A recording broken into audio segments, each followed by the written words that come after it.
Hey everybody, I'm Dr. Boyce Watkins from Your Black World, and there are so many talented people in our community, and some of these people I really want you to know about. And one of the guys at the top of that list is the real JB Brown, who is a promising actor, comedian, and probably does a whole lot of other things I don't even know about. But he's out of LA, and he's actually in Rochester right now, but I believe he lives in LA. But I'll ask him, how you doing today, brother? Man, I'm doing good, blessed, and highly favored. That was good. You said I'm at the top of the list. Yeah, hell I, yeah, man. I mean, hey, I've been trying to I appreciate it. interview you for a while. I'm a big fan of your work.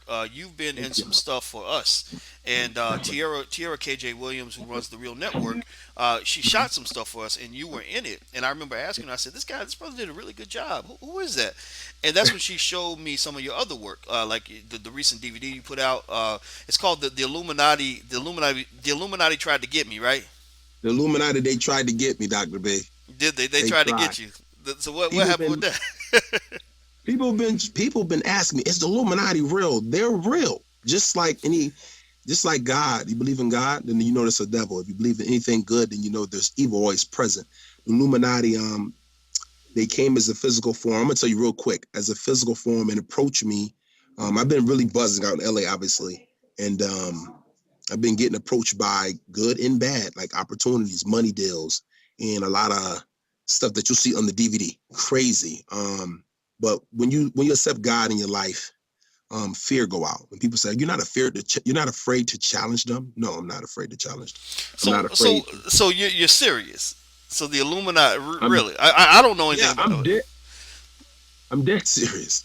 So I'm t- dead serious. so tell me more. Tell me more. I want to know more about this Illuminati. I've heard people talk about it. They talk about it with Jay-Z, stuff like that. But I'm curious. So tell me about any of this. I mean, what can you share with me about this Illuminati experience that you witnessed? Okay, so here's the thing. Um, I'm gonna tell you about this specific time. I was approached by several guys, and they tried to, send for me and stuff like that. After talking to them, it sounds like as a comedian, you have to take every deal. You take everybody like, hey, I want to bring you out. You're funny. We seen you do that show. We'll send for you, put you up, and send a deposit and get you there. This was a little bit different. No contract. It was more. We have a show over here um, at this specific place and get over there, and it's a lot of funny stuff going on. Like I usually move. I'm more of energy and off rhythm. When I meet people or if I see a project, like even being introduced to your project, I usually don't do free shows. I'm not saying they couldn't pay me. I was led to meet your casting director and still doing good business with y'all today, Your Black World. But I'm usually led to do something like that, and I was led to go, and it was a learning experience, but it got kind of scary at the end. And I tell people in the DVD, I would tell you more off of this interview. And people always ask me, not to switch it up, but what is it? Just a cult? It's not just a cult. I believe that the Illuminati is anything, anything that tries to deter you, or to make you to stop you from who you really are. It can be a cult. It can be a cult. It can be yourself. It can be money, racism. A lot of stuff going on over where I'm at right now, visiting Rochester, a lot of racist whites, and I can get into it. And I get into it. People see me on the stage getting into it, and I make it funny. I do conscious comedy. I talk about real issues, and I make it funny. People are like, oh, I can't believe he's really talked about that thing that go on, that deal with, with how Taye Diggs and then kissed them in the mouth, and the people took deals. I know him. You know, it's crazy, man. It's really I crazy, but we're not I afraid. want to ask you about that. Now I'm not to be just talking about people, but I'm definitely curious about that. I saw Tay Diggs' last role, and it didn't look like Tay Diggs to me. It It was don't. that thing he did in Broadway, dressed with the whole female. What the hell? What's Uh, up with that? Please elaborate on the career choices that would lead a person to take on something like this. I didn't. I personally wasn't too cool with it, but let me know what you me think. either. Me either. I mean, as a comedian, now I'm a writer also. Like I can do. I know who I am. I know where I'm from. I'm from God. I know how far, what God's going to do for me. I don't have to take no shortcuts. I don't take any shortcuts as far as where I want to make it at. If I want to dress up and play that role and be funny just for that role, I know that I'm comfortable as a man to do that. It has nothing to do with a deal. It has to do with I wanted to make them people laugh, and that's it. But I know him. Like, for instance, where I'm at right now in Rochester, this is where he went to high school at School of the Arts. It's called Soda, right off of Monroe Avenue. We know him. I come here a lot. I built a good fan base here. We know him. He was not like that. Even though he wasn't born here, he went to high school here. That School of the Arts, is where he chopped his skills at as an actor. And to see him be so openly, you know, kissing guys in the mouth, even at this point in his career, he's already successful. Why are you still doing that? Oh yeah, I'm going to talk about it. I don't need to talk about it to be famous. I'm still going to be famous. I'm still going to do my thing, but I'm going to talk about it because the people want to know. You want to know. The people out there want to know. Yes, it's people taking deals. Yes, I know about Beyonce and Jay-Z. I talk about that. Yes, it's crazy. It's crazy, man. Like, I don't think he had to do it. I think he wants to be really, really big. Who knows how much pride and lust is in him to have to do that, even when he's a good actor. Come on, man. I think I'm one of the funniest comedians breathing. But I don't, and because I know that, meaning I don't have to take nothing that ain't for me. I don't. Well, you are very talented. I want people to know that. Not just I didn't want to define you as just a comedian and an actor. I mean, you also mentioned you're a writer, and I'm not even going to define you by that because I know that you have so many talents. In fact, you were in three things for Your Black World. One was a really funny skit on ways to know if a woman's undateable, which actually Undateable. did really well. I don't know if you saw it, got hundreds of thousands Yeah. of views on Facebook and YouTube, and then you did something for us with Black Time Travel, which was really good, which I thought was a really compelling piece, and then financial lovemaking. I And love so, making. and I remember I asked Tierra, I said, okay, this brother's really talented. I said, who is this guy? Let me meet him. And you came out to DC, and you were going to perform there. And Howard University, their administrators, all their bureaucracy, just it destroyed what would have been a beautiful event. We had well over 1,000 people that were coming. I mean, it just I don't even like thinking about it because I get mad. And but I wanted to talk to you on the air first to continue my quest to get to know you better, and also to make sure other people in my network get to know you. I know a lot of people know you in other places, but I think people should know you here. Now, I'm going to ask you about this too, and because you come off to me as you mentioned, you're a man who knows yourself. You mentioned that you're of God. You're a man. That's your goal. Do you feel? I remember Chris Rock kind of saying that for black men to get ahead in Hollywood, you kind of had to be willing to take on these feminized situations. Put on a bra, throw on a wig, put on some lipstick, whatever. And we actually did a count. We did a count not too long ago of the numbers of black men in the last decade alone who have dressed as women in order to get a role or played a gay role or whatever. Which again, it's okay to be gay. I'm not saying anything wrong with that, but do you think that there is kind of an overemphasis on feminizing black men in order to get opportunities in Hollywood? Because when I counted the number of white men, and there are far more white actors than there are black. When I counted the number of Right. white men who do that, people had to go back. They were like, "Well, Dustin Hoffman did it." I said, "But yeah, that was in the Right. 1980s. Give me Robin something." Williams. Yeah. Yeah, give me something recent. I don't see it that much recently. What do you think about that? How do you feel? Sort of being in the trenches, being right there in Hollywood. Is there something to that, or are we making something out of nothing? What do you think? Well, I think it's this. I think since the boom, remember the boom of comedy? It was a boom in comedy in the 90s when they found out that we can hold our own on the show. After the Bill Cosby show and the Cosbys and all that, there was a boom. They started giving out TV shows to almost everybody. Martin kind of like paved the way, and then you seen Fresh Will Smith, and then you seen Bill Bellamy and Jamie Foxx and hanging with Cooper, and they started giving out everybody, Bernie Mac, all that stuff. But it started in the 90s.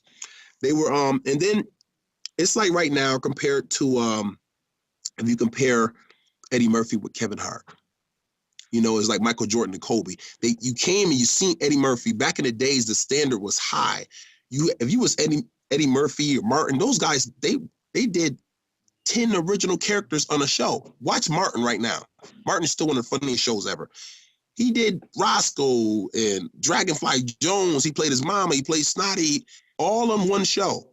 So now it's 2015. We have everything at the touch of a button. To be a comedian, like people can't even, they don't even go inside the creativity no more. To search, it's all about, okay, this guy's good at stand up. Well, if you look at the guys we were raised on, those guys were awesome. You talking about the Clumps and Coming to America and all type of stuff like that, man. It's bad because Hollywood is like, well, the way I approached it when I moved there, it was like, one, JB, keep good karma. You know, it's many. What I learned in Hollywood is many ways to get ahead. And one is don't sell yourself out. Before I moved with my cousin, this is the only family I had over there. And rest in peace to Elaine. She said, tonight on self, be true. I was like, ah, tell me about Hollywood. What I got to do? She said, be true to yourself. And it's probably 10, 20 different ways to get ahead in Hollywood. And one of them is not selling yourself out. And you talking about being at the place, being at the right place at the right time. You talking about having good headshots and business card, having good representation, agent, managers, having a certain look, being talented. It's mad. There's so many different ways to networking. Who you know. So why would I make it be? Oh, this guy has to dress up as a woman. That's not even in the top 10 because you can do that, but I can just have talent, and have drive. And at the end will get me further than that one episode that you got doing that. Or because what happens when people stop getting tired of seeing you in a dress? What happens? What are you going to do? And that's what happened with Tyler P. He has to reinvent himself and go back to his strength in that pen and write some stuff like, yo, guess what? We like Medea, but come on, what else you got? Interesting. So, okay. So I'm curious, based on what you just said, I want to ask you then, what do you think goes through the mind of some of these actors when they just say, "Hey, I'm gonna put on the dress and put on the wig and the makeup and all that." I mean, why do you think they do that? Given that there are so many other ways to be successful. Because they don't know who they are. When you know who you when you know who you are, all right, I already know who I am. Y'all just getting to know me. I know who I am. I know I'm one of the funniest that ever did it. Y'all just have to get to know me. But for those who know me can speak. For those who see me work and see my mind, you see my work before you met me. You just said it. All right. But those who see my work, I don't have to do that. But if I start to think like I'm not gonna make it there unless I do that, then I have to do that. I don't have to do that. I'm gonna make it regardless. I already made it. Don't even say in the book him that set himself to get in the race has already won the race before God. So that means the beginning of a new thing is the end. The fact that I accepted I'm going all the way with comedy is now the fact that you guys got to get to know me. I don't have to put on no dress. I don't have to kiss them in the mouth. I just have to dig inside every day and reinvent myself, my comedy, and push it to the highest point before y'all get to know me. Because once y'all get to know me, it's showtime. Mm. Some people get that 5 second minute of fame and they get a little spot on the show like Wild and Out, and then after that they use that buzz and they put them on tour, and you find out they ain't ready to do stand up. I'm not gonna mention the names, but this is a fact. Me, I go after my craft, and I'm already ready. So that way, when my moment happens, they like send him on a tour. He's like, "Well, this dude really is funny." Yeah, because I'm not sitting around. I mean, I'm sitting around right now. I'm in one of the. I'm sitting around right now. I'm in one of the great black establishment. Like I cannot express how good this guy is. His name is Tim's Wireless. His name is Tim. This guy I've been on him 16 years, man, and he don't give people jobs. This is if you need a cell phone. I know this off the subject, but you need a cell phone. Keep your money in the ghetto. Like this man. I mean, you got phones everywhere, man. This stuff is legit, bro. This is every freaking thing you can load on the phone. Like right now, I'm on one of his phones, Skype and everything else, and YouTube and all that other stuff on the phones. And guess what?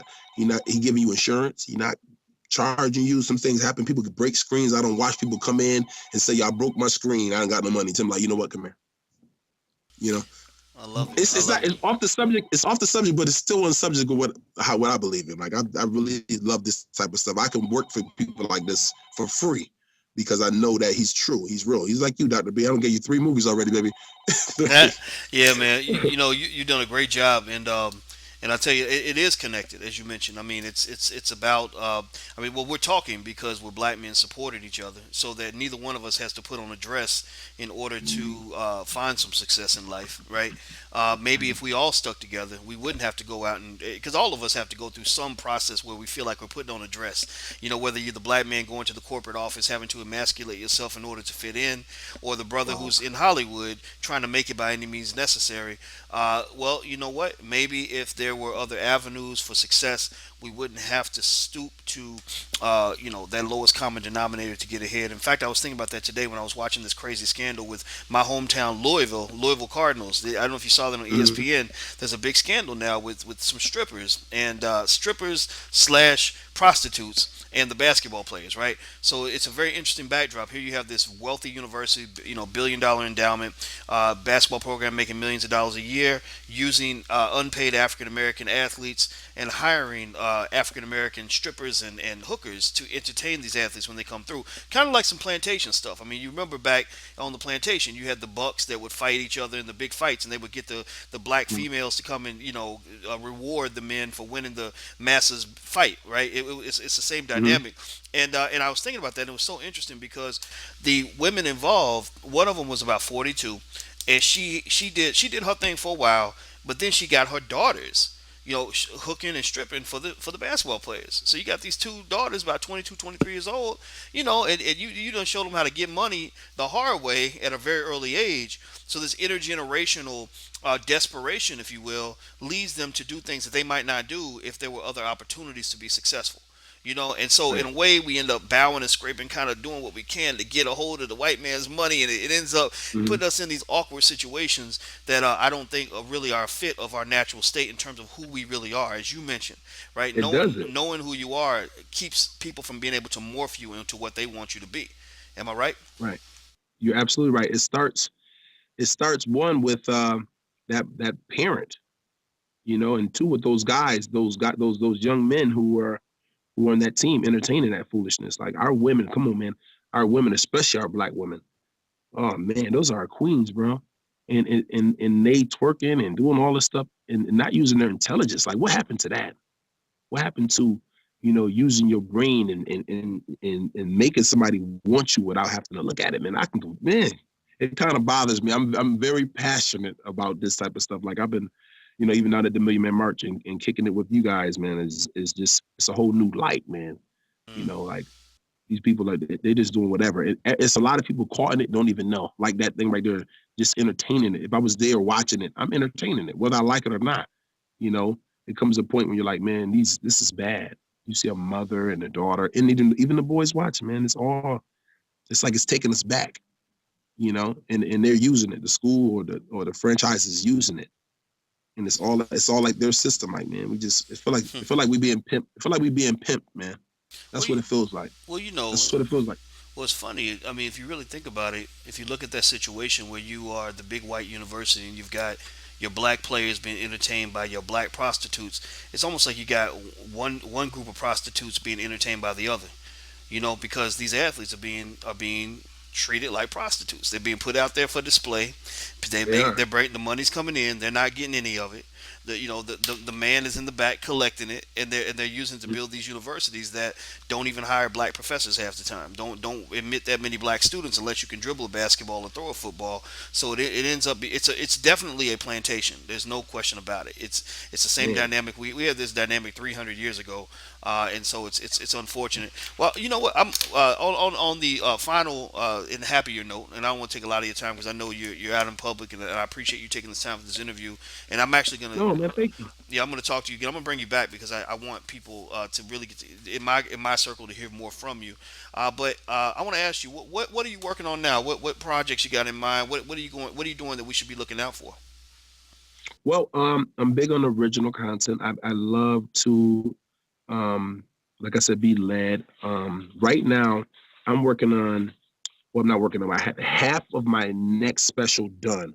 Um, you guys don't even know I do a lot, and I do almost 140 impersonations. I was going to give you guys some today. Give me one. Um, Give me one now. What? Give me your I best give one. you, Come on. Come on. I give you a little bit of Ray Charles. How you doing out there? Your Black World, Dr. B. I really appreciate y'all out there, man. Oh yeah. Hey, I want y'all to tune into Your Black World and make sure you watch it for me because I can't see. Hold up there, baby. Oh yeah. People love. I mean, I do a lot. That was funny. I knew you would like him. I'm thinking like why. I'm thinking why you was talking. Like he would like Ray. He would like Steve. He would like Samuel Jackson and those older guys because that was your era. Younger people like the younger. the more the hip hop guys I do, and I'm in Okay, okay. I'm doing acting, and I'm working on I'm not gonna tell you because when I say I'm working on somebody, you can say, "Well, do it. Let me see where you at." And I'm saying, No, no, "Nah, no. listen, that's it." Give me one you worked on. Any of them. I follow all of it because I talk to young people Okay, too. okay, I'm gonna give you some Denzel from. I was working on this because I was going down to the millionaire march, and I said, okay, if they walk up to me, I'm gonna turn to Denzel. The Muslims walk up at me, I'm gonna do Denzel from Malcolm X. He used to start like this. Okay, okay, all right. Good morning, good morning, good morning. And right at the outro, let me emphasize that the Honorable Elijah Muhammad, I said the Honorable Elijah Muhammad, all right, does not allow me, prohibits me to be here as a politician. I'm drunk right now. Good, good, good, good, good. Now, I beg you, Dr. B, at night, that you put your shoes far under your bed. That way in the morning, you have to get down on your knees. It's a little bit of Denzel. Malcolm X, that little pitch right there. I had him a little bit on Remember the Titans. Remember he was good Denzel back then. Yep, He yep, was he was Coach Boone. yep. Before training Good day. morning, good morning. Yeah, I'm Coach Boone, and I want to let you know how much fun we're gonna have here at camp this man. Huh? Hmm? I'll bring him back for you, man, Denzel. But I knew you was gonna ask me. I knew you was gonna say, "Yo, who you working on doing?" I'd rather give you somebody who I already know I master. Okay, okay. What about Samuel? You got that one down? Because that would probably be one of my favorites. It's hard to do it without curses. You're not gonna give me the curses. These people. Hey, This is the place. man, I curse on my channel all the fucking time. So let it go, man. You don't no filters here, bro. This ain't the ABC network. Knock it out. Little Samuel. I'm gonna give you to me. Listen, anybody move, I'll blow your fucking head off. Quit stalling, fat boy. Oh, boy. I love it. I love it. That was on point. That was great, brother. Like that one? Man, hey, brother, I loved it. I loved it. I don't get to laugh that often in my interviews, so You doing? this has been great for me, man. Because I had a rough day already. I dropped my Macintosh computer, and I was telling people that's one of the reasons why our interview almost didn't happen. And so this made my day, man. And I hope that people can see that talent, and I want people to really just know that. They see us. They see me. Okay, there you go. And I I'm know right here. the people that see you, I know they see you. And the thing is that more people should consistently see you because, when you compare, the real JB Brown to some of the cats you might see in the biggest blockbuster films, he's right there with them. You know what I mean? You're right there. I'm saying he is, meaning you. I want people to support that because sometimes I think we need to see somebody that's been, given the stamp of approval by the establishment before we feel that they're legit. But people got to remember, Kevin Hart had a process to get to where he is today. And I remember seeing Kevin years ago and stuff, and I was like, okay, who is this guy? And in fact, even back then, he wasn't that funny to me. But even to this day, it's funny because some people even don't even feel like he's funny now. But he's doing well. And my belief is that we can have our own Kevin Harts without having them go through that traditional process. You understand? Come on, brother. Right. So Come on. so that comes Come on down. to somebody. Come on and preach that There word. you go. So I we mean, so we go. No, no, it's okay, man. So we're going back to what you were saying about knowing who you are, which yeah. connects to loving yourself enough, to respecting yourself enough to say that I don't need the Fox network or Universal Pictures to tell me who the next great black comedian is. When you look at that lineage, Red Fox to Richard Pryor to Mm, Eddie Murphy to Martin Lawrence mm, to Kevin Hart today. Those people were amazing comics, but they were kind of delivered to us by an establishment. If networks had right, refused to allow Richard Pryor certain access, we might not know who he is.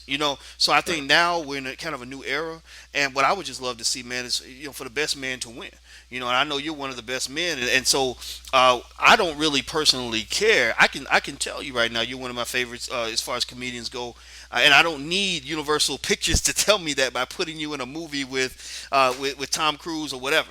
You know what I mean? Right. I don't need that, and I want people to really just think about that carefully. Really think about how much you actually need the establishment to sort of hand stamp your favorite Negroes or your favorite black people in Hollywood. That's not what we want to do. We want to decide for ourselves who our favorites are, and then let Hollywood catch up. Right. So I JB, like that. Great point, Dr. B. yeah, man, absolutely, brother, absolutely. So I'm gonna let you get to your day, man. That those impersonations were great. I love it. And to me, I'm gonna tell you this, and maybe you can tell me what you think on this. But I almost feel that a real professional, as far as entertainment goes, to me, a true professional is somebody who can knock it out on the spot. Like if they can do an impersonation, you say, okay, be funny, and they can do it. You know what I mean? And it's Do it right hard, right? now. It takes time. You got to be good. Or if you're a Right. singer, like okay, sing something for me. And to me, the best singers are the ones who will Yeah. literally belt out the best song ever. You know, they'll do their Whitney Ever. Houston right there in the middle of the mall, Yeah. cause They don't that. need no tracks and filters. Like, yo, you want to sing. Let me hear you. Let me hear you. Yep. That's right. You're right, man. Dope, Yeah, man. dope, dope, dope. Yeah, yeah. So I want to tell anybody who's watching, who's going into the entertainment profession, sharpen your skill. Understand there's a science to Mm, this. There's also a business behind it. Understand the business as well, and make sure you're ready to go because your shining mm, opportunity might only come one time, and it might come at a time where you're not ready. mm-hmm. You might bump into that person that can give you that big break, but if you freeze up and say, "Well, I can't really sing now because blah blah blah blah," you're all scared. By the time you finish that sentence, that person's gone out of your life forever. You'll never talk to them again. So be ready, always be on point, sharpen your blade, and like this brother Mm-hmm. did the best impersonations, man. I love it. Thank you. JB, let me ask you this, so people can support you. Everybody that's watching, please support him. Please support his DVD. What it? It's called "The Illuminati Tried to Get Me," right? Illuminati tried to get me. Right now, you can get that DVD at the real two E's, therealnetwork.net. Yes, go get that.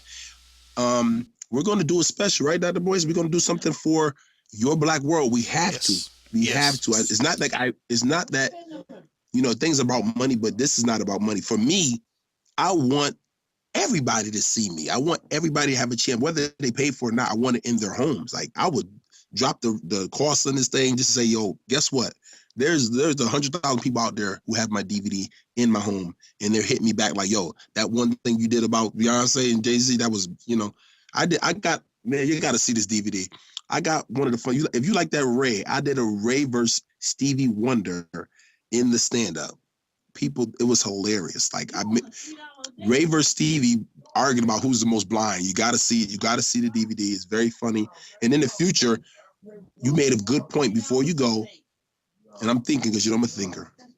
Your Black World is the platform. The next one we do, let's do it. Your Black World. Your Black World. Let's present a comedy. We'll keep it in house. Our people are already going to know me off this one.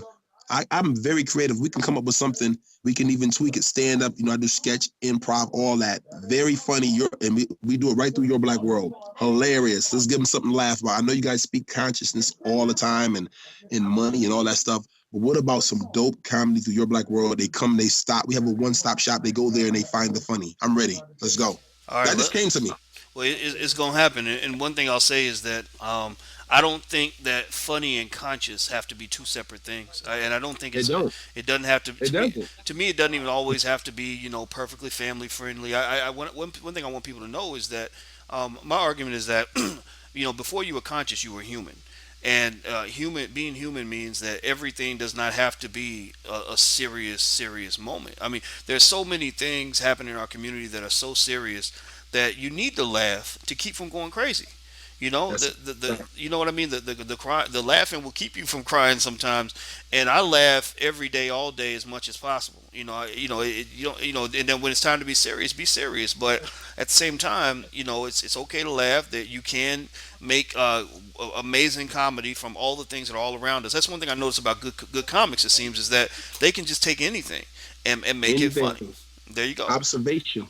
Yeah. Observation is what I was taught. My mentor, Tracy Morgan, he told me observation, not imagination. Some people are good imagination and they can write stuff about somebody who you don't know. But when you can crack a joke about something that people in the audience see or can relate to. They can Hmm. relate to the vice. They can relate to, how they're feeling at the time. They can relate to, oh, guess what? We're Uh-oh. talking about Lamar Uh-oh. Odom. It sounds like the phone's ringing a little bit. Oh, Everybody's wanting me. We're live right now. that's okay, brother. No, please continue. We're live right now. So what's relevant right now? Lamar Odom was found unconscious in what is called a brothel. You get what I'm Yeah. saying? Yeah, a In a brothel. brothel, it's like a guy owns a brothel in Nevada somewhere, and he's doing dope, and he's around hoes. I mean, you would think that Lamar Odom could just stay at the Kardashians. I'm just saying. I'm just saying. Why'd you have to leave? Come on, brother, and go. I'm just saying. Your black world, we got it all, baby. We got funny coming to your black world. You get your host Yo, delivered, right? Well, you know what? I tell you, it's yeah, that Lamar Odom thing. God bless him. I hope everything's okay. But yeah, you ain't gonna see me messing around with the Kardashians. That does not seem to be a good place for any black man ever, to be ever. That you ever. gonna. Crazy. I think I would take the Illuminati over the Kardashians. All right, so all right, man. Well, all You right. be laying out the brothel. What you say? You don't want to be laying out in the brothel. You better. No, no, that won't be me either. So let's just keep that one clear. But all right, man. Well, thank you so much, JB, man. I appreciate your time. Everybody, this is the real JB Brown. You can support his DVD at therealnetwork.net. So please go check it out. It's just a few dollars. Go put some money down. Support this brother's work because he's a conscious guy, and we need conscious black men in Hollywood. I want to say thank you very much to the real JB Brown. I appreciate your time, brother. Thank you. Thank you, man. Your black world.